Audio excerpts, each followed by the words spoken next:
Speaking at the capstone seminar in Delhi, Chief of Staff General Anil Chauhan introduced a transformative concept termed as a convergence warfare, marking what he described as the third revolution in the military affairs. He emphasized that this new form of warfare blends kinetic and non-kinetic strategies, integrating elements from traditional combat with modern technological and cognitive tools. General Chauhan explained that the convergence warfare spans tactical, operational, and strategic domains, requiring military professionals to be adept across land, sea, air, cyberspace, and warfare. He called for the development of hybrid warriors, personnel skilled not only in combat but also psychological operations, data warfare, and strategic thinking. The CDS also highlighted the urgency of adapting to rapid technological advancement, warning that nations failing to evolve risk falling behind the global defense capabilities.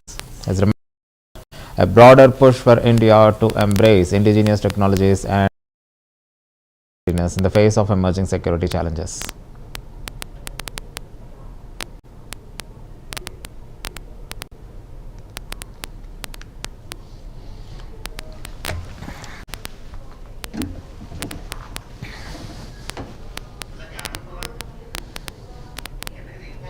The term which I called is convergence kind of warfare, which is converging, kinetic with non-kinetic, first and second generation with the third generation of warfare. It's converging, tactical, operational and strategic kind of domains.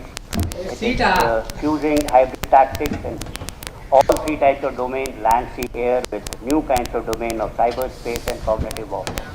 We are seeing an unprecedented pace driven by a relentless march of technology. Geopolitical shifts happening in backspace, no longer linear fronts, but transparent, swift, intelligent, and multi-domain arenas.